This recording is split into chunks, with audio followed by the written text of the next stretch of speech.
Alright, so it's actually going to be a playthrough. It's going to be sort of a playthrough strategy as well, because you're going to be able to use this, use these videos to get through the game, because I'll explain what you should be doing, what levels you should be at, since I have it all memorized. I've beaten this game probably 30 times in the past 20 years, and we're going to go ahead with the playthrough. Alright, this is the main menu. There's actually a story before this, but it didn't show up because I think I just kind of passed through it. But you want to do new game. The first thing you notice is if you hit left or right, the number changes for respawn rate. You're going to want this on 8 or something close to it. Anything, the lower the number you have, the longer your battles are going to take, because the messages will pause, I think per second or whatever. I'm not sure exactly. But I leave it on 8 because battles can take some time to get through, and you don't want to be held up. As you can see, there's Fighter, Thief, Black Belt, Red Mage. There's also White Mage and Black Mage, and you recognize the Black Mage because he's in a lot of Final Fantasies. You know, he's a pretty popular character. Real quick, you can pick any combination of the 6 characters that you want. That means you can have 4 of the same characters, you can have 1 of each, you can have 2 and 2, whatever you want to do. And I'll just briefly go through each character, strong points, weak points, whatever.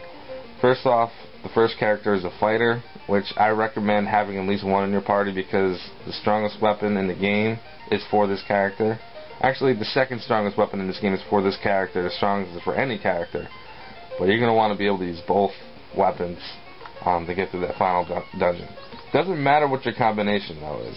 You don't want to do all 4 Black Mages. That's the most difficult combination ever because they're so weak. So, anyway, first off, Fighter, which is this character. He can use all the best weapons, all the best armor, so obviously he's a beast, and he's good to have. He doesn't get to use magic until later on in the game. He gets a chance to use it, and it's only level 1 through 3, I think. White magic, which is almost useless, but it's good to have to, you know, use anyway. So, I'm going to use that character. I guess I'll call him Corn. We can only use 4 characters. The Thief and the Black Belt, it's preference, so which one that you're going to want to use. The Thief is good at running away from battles. You have a good success rate if you don't want to fight, you know, 9 characters on the screen and you want to kind of run away from it and save your magic or whatever. It's good to have. In the beginning of the game, he can use some decent weapons and decent armor, so he's pretty good. But compared to the fighter, it's no really competition when it comes to that. He does get to use level 1 through 4 black magic later on in the game, which makes him a little nice, but he's still never as strong as the fighter, so I tend not to use the Thief. The Black Belt can't use any good armor, basically, so he's very weak on defense, but his offense is pretty good after level 12 or so, and he doesn't have to use a weapon at a certain point, and he's pretty strong. But you know, that's also a preference thing too. I've actually played this game with 2 black belts, a red mage, and a black mage, and it was a very interesting challenge. But I like to have the fighter because I like the weapons and I like offensive-minded things. So I think Thief is good if you want to look towards the end of the game, or if you want to do this combination that we're looking at right now with the Thief, the black belt, the fighter, and the red mage. Now the red mage is an interesting character. He can use white magic and black magic. The only thing is he can't use all of it. You can only use certain ones, but most of them are the pretty good ones that you can use for each thing. And he can use some of the better weapons in the game. So the red mage is pretty good to have. He's well balanced. Black belt is just a cheap character. Cheap meaning you don't have to spend a lot of money on him. That's what I mean. And he's pretty strong at the end of the game. So it's a preference thing. But for this playthrough, so we can move this along, I'm actually going to use 2 fighters.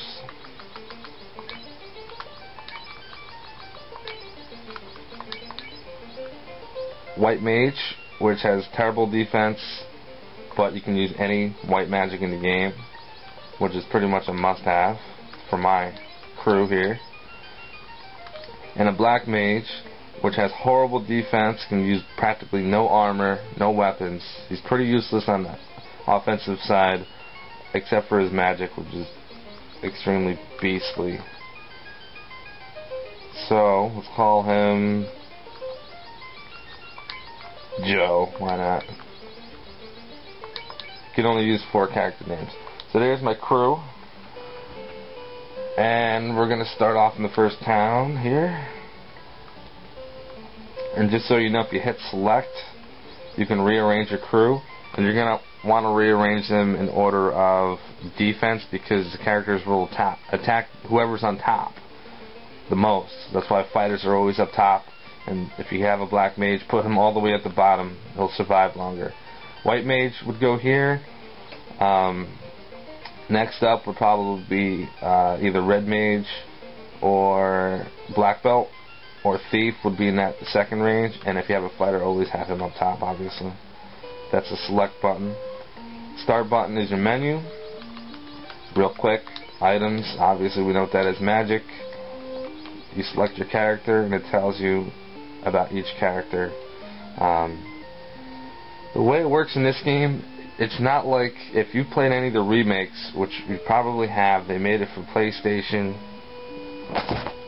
They made it for PlayStation, DS, I believe, as well, or Game Boy Advance, and then let's see, that may be it for Final Fantasy 1. I can't really remember, but the original Nintendo, it's completely different than what you might be used to if you've never played this. Your level 1, you have 2 for 2. That means you can only use level 2 or level 1 magic twice, and you have to replenish it. And each level has its own amount that you get to use, obviously, and you have to replenish each level gets replenished all at the same time, obviously, but you don't have like a magic point system for all your magic. Each level has its own magic points, and they go up as your level goes up. And you have your basic hit points, and this is where you go to your weapons, which you start off with none. Armor, you start off with none, and obviously you can check the status. Start off at level 1, and this is pretty much your first task. Is you get your town and you got your village, and you got to figure out what the deal is with this village. Now, since I know pretty much the entire story and everything that's going on, I'm just going to do the bare minimum so you guys can understand the story as well as play through it. So we're going to go to the king. Okay. Garland has kidnapped the princess. Please help her. Alright, so obviously that's our task. Help the princess. Each town that you go to, there's always a problem. You fix the problem, they're happy, then you move on. Now, we're not going to go through this entire castle because there's really nothing to do.